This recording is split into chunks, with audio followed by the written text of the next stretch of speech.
Prontinho. Prontinho, beleza. Então vamos começar. Quem é esse cara aí? Se chama Hélio Couto. Cara se auto-intitula como doutor quântico, pouca coisa, né?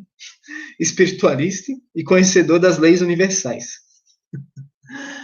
O cara escreveu um livro de ressonância harmônica, de questão de frequência, que você altera a sua frequência, seu estado, assim como o Cabral já falou, né? Você cria a sua própria realidade, como está escrito aqui no livro. E aqui eu separei algumas frases que ele falou por aí, né? Ele fala assim, ó, todo ser é um campo eletromagnético. Emana e atrai... acho que aqui cortou, né? Emana e atrai estados imersos no gigantesco... Estamos imersos no gigantesco campo eletromagnético. Tudo que está emanado mais cedo ou mais tarde voltará multiplicado. Então ele misturou eletromagnetismo, né? Eu acho que ele tipo assim, acho que ele teve a ideia que a Terra tem um campo eletromagnético terrestre, né? Mas não quer dizer que a gente está imerso em um gigantesco, tipo assim, não quer dizer que por a Terra ser um campo eletromagnético, que a gente está imerso no campo eletromagnético, que a gente pode alterar a nossa realidade por causa disso, né? E aqui eu tenho outra frase famosa dele aqui, que ele fala aqui, que a única defesa que você tem é elevar a sua frequência. Como se a questão de você ter uma frequência boa em ondas, né? Você transmitir... tem muito essa ideia, né? Do charlatanismo. Você transmitir boas mensagens, uma aparência boa, não quer dizer que você tem uma frequência boa, mas, tipo assim, não tem nada a ver uma coisa com a outra, né? E aqui, ó, eu separei aqui, tem um site dele aqui, ó. O cara tem vários cursos, palestras. Um cara bem famoso, não sei, tem muita gente que segue ele aí, ó. O Sexto Degrau. Ele mistura também espiritismo, Cristo, alquimia consciencial. E aqui é o site também, outro site que ele tem, que se intitula Doutor Quântico, quase que não saiu. No YouTube, esse cara tem tipo 278 mil inscritos que seguem ele. Tem muita gente que acredita. E tem muitas pessoas que eu já vi aqui nos comentários que falam, esse cara mentiu para mim. Óbvio, né? Mas vou voltar aqui para a apresentação. Então, vou falar alguns conceitos físicos que ele fala na fala dele lá, né? E também o princípio da incerteza. E essa aqui é a brincadeira que eu deixei para o final, os feiticeiros aqui. Bom, ele fala de você sair, de ir para outro potencial. Tipo assim, você pular de degrau. Então, essa ideia que ele mistura é uma ideia de potencial degrau, que é um fenômeno que acontece na física quântica, né? Então, para explicar o potencial degrau, eu vou explicar um pouco antes da função de onda, que ele também comenta depois, em seguida, né, do colapso da função de onda, que nós determinamos a nossa função de onda como se fosse dessa forma. Enfim, vou comentar a função de onda. A função de onda, gente, o que é uma função de onda? A função de onda nada mais é uma forma de explicar aonde o elétron está localizado, a probabilidade dele estar ali, na partícula. Então, a gente tem uma função de onda para descrever o movimento, assim, não o movimento, a probabilidade que ele possa estar naquele lugar, assim como o Thales mostrou naquela imagem das franjas, que os elétrons vão... Podia ter colocado a imagem. Que passa pelas franjas e vão para determinados pontos. Então, como que a gente sabe que ele vai para determinados pontos? Porque nós físicos, né, que a gente não é evidente, muito pelo contrário, nós calculamos pela função de onda a probabilidade do elétron estar naquele ponto. Então é para isso que nós usamos a função de onda. Então, isso não tem nada a ver com questão de espiritualidade ou algo do tipo. E o segundo, que é o potencial degrau, que ele fala o seguinte: se você parar de pensar, né, como é que ele, acho que é isso que ele fala, ou parar, tipo, você quer um carro, mas você fica pensando no carro, igual ele falou, mas se você parar de pensar, o carro vai aparecer.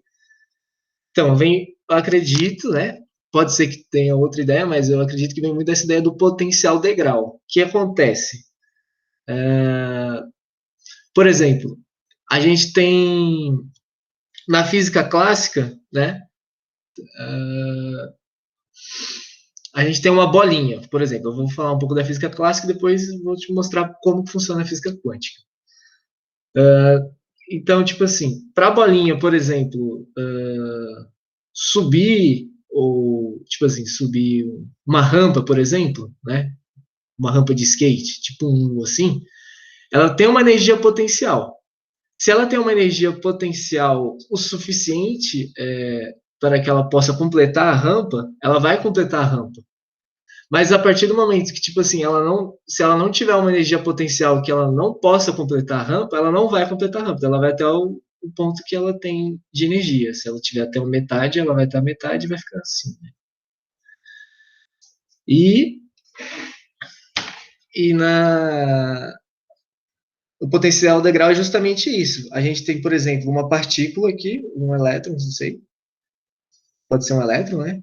É, que ele tem uma energia potencial zero, mas na física quântica, tipo, a gente tem a probabilidade de encontrar esse elétron do outro lado, mesmo que ele tenha energia potencial zero aqui. Isso é um efeito quântico que nós aprendemos, tipo assim, nós calculamos a probabilidade dele aparecer do outro lado, né? Não tem, é muito isso. E agora eu vou falar um pouco do princípio da incerteza, que ele fala lá no vídeo também, que o observador que cria a realidade, né? Mas, tipo assim, isso vem de uma ideia do princípio da incerteza, né? Da questão da medição, que foi um problema que aconteceu no início da física quântica, que o pessoal não conseguia, que a instrumentação, ela poderia alterar o nosso resultado final. Então, por exemplo, se a gente tem um termômetro, se a gente põe um termômetro no copo d'água, a gente consegue medir a temperatura da água. Mas a partir do momento que eu coloco um termômetro, por exemplo, numa gota de água, eu posso. A gota de água vai, tipo assim, vai entrar em equilíbrio com o termômetro, e esse resultado final da temperatura, a gente pode. Tipo, eu posso influenciar nesse resultado. Mas, tipo assim, é uma questão de grandeza. Não é uma questão que, tipo, eu posso alterar a minha realidade só por conta do observador. Tipo assim, o que ele quis dizer foi meio que, tipo assim, se eu olhar, então, eu observar, né, eu posso alterar a minha realidade. E até esse ato de observar vem muito da física quântica, porque o que significa observar? Jogar luz. E aí, quando a gente fez o experimento lá com os elétrons, quando a gente jogava luz, a luz era uma grandeza tão. Comparada ao elétron, ela era uma grandeza que ela alterava o seu resultado experimental. Então, literalmente, a gente não pode observar. Então, ou se a gente observar, a gente altera o nosso resultado final. Que, inclusive, tem essa preposição aqui, né? Que ah, no princípio da incerteza, nós não podemos saber o momento, o erro do momento, o erro da posição, ou a gente sabe o momento, ou a gente sabe a posição da partícula. Não tem como saber os dois momentaneamente. E aqui eu coloquei o exemplo aqui do gato de Schrödinger, né, que é famoso, o pessoal sabe, que é justamente isso, que é um gato que está preso dentro de uma caixa com veneno, e tem um tempo, né, que está correndo lá. Então, durante esse tempo, a gente não sabe se o gato está vivo ou morto, porque a gente não sabe se o veneno foi estourado ou não. Então, ele vive tipo uma questão de superposição. Mas não quer dizer que, mas a partir do momento que eu abrir a caixa, eu vou saber a realidade. Mas tipo assim, não quer dizer que eu estou definindo a realidade do gato. Essa que é a ideia. E é isso que o doutor lá, o doutor quântico Hélio Couto, que está falando. E aqui é mais uma brincadeira que ele fala no final do vídeo que eu vou mostrar para vocês, que ele se refere a feiticeiros, né? Que ele fala, físicos são feiticeiros, né? Aí eu até coloquei a imagem do Haro, o Haro tá até aparecendo mesmo aqui. Professor, vou voltar lá no vídeo lá que ele fala dos feiticeiros aqui. Tá. Você vai rir pro caramba. Mas vamos discutir um pouquinho antes de você colocar, para a gente poder parar a Pode gravação, ser, né? pode ser, pode ser. Acho melhor. Eita, peraí.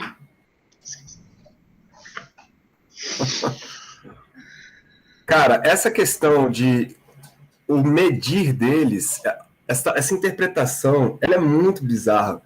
Eles acham que o fato de você olhar, você define a realidade. E a gente sabe que não é isso, né, cara? O fato da gente medir, a gente perturba o sistema. E quando a gente perturba o sistema, é exatamente isso que você falou, é porque os nossos meios instrumentais, eles mexem demais com o meio quântico. E isso faz realmente uma perturbação. Então você acaba medindo uma coisa meio que diferente do que era antes. Né? É daí que vem um colapso da função de onda. Antes da medição, você não sabe o que está acontecendo. Você não sabe. Aí a posição agnóstica, ela vai falar assim, olha, não quero nem fazer essa pergunta. O que aconteceu com o sistema antes da medida? Para mim, pouco importa. Aí depois, lá nos anos 60, que isso foi mais bem explicado ou descrito com o Bell. Depois vocês podem procurar a ideia do Graham, do Bell, que aí ele consegue dar uma explicada com a não localidade. E aí, cara, quando começa a colocar que o seu pensamento, né, ele fala assim, quando você olha, você foca, você aumenta a amplitude da função de onda. Isso é muito interessante, porque eu tenho certeza, cara, que essas pessoas têm um sério problema, Eric e galera, com o livre-arbítrio, sabe? O livre-arbítrio, ele mexe demais com essas pessoas, porque elas não sabem lidar com as escolhas. E aí acabam deixando isso, inclusive, para o mundo quântico. Aí começa a falar, olha, o fato de você, então, olhar e pensar e focar sobre você materializa suas escolhas. Né? E aí faz embasamento quântico nisso. E isso diz muito mais respeito sobre a pessoa que está falando, né, do que realmente a física quântica. Ele falou aí sobre uma questão do efeito Zeno, que ele chama de Zenão. E aí eu vou colocar aqui para vocês um artigo da USP. Tá aqui depois vocês entram lá no PDF de um artigo da USP, cara, que ele explica o efeito Zeno e ele até coloca assim que existe uma interpretação pseudocientífica do efeito Zeno mesmo, que é a questão de você congelar o estado, pelo fato de você estar fazendo medidas repetidas ali várias vezes. Então, cara, vocês estão vendo que é realmente uma questão de deturpar mesmo, de você olhar para uma teoria, ter um conhecimento muito superficial do que ela está dizendo, e aí daí começa a fazer um monte de generalização. Né? Realmente, o ato de medir colapsa a função de onda? Colapsa. Agora, isso quer dizer que você está olhando para o elétron e o elétron vai aparecer? Não, né? Não é bem isso. Alguém quer fazer algum comentário aí? Isso é muito divertido. Cara, todos vocês tinham que fazer o curso de mecânica quântica. Eu acho. Vamos fazer, cara. Oferta lá que se faz. Só preencher o bichinho lá. Então, ó, já que ninguém se manifestou, Eric, eu vou parar a gravação, beleza? Beleza. Para você poder passar o seu vídeo aí. Mas, ó, muito bom. Você pegou um cara muito bom, velho, que é um cara que tem muito a ser dito. Muito. Ele é tão... Eu acho que é ele mesmo. Ou não é ele? Não Tem sei. vários vídeos dele falando coisas absurdas. E eles levam isso tão a sério, que a questão de você pensar e tal, e que a frequência com que você está vibrando, né?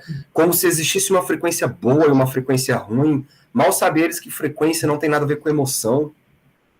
E aí eles estabelecem até aquela questão da fotografia da molécula de água, onde quando você olha para um copo d'água com sentimentos ruins, olha que doideira, cara. A molécula de água, ela se organiza de uma maneira feia.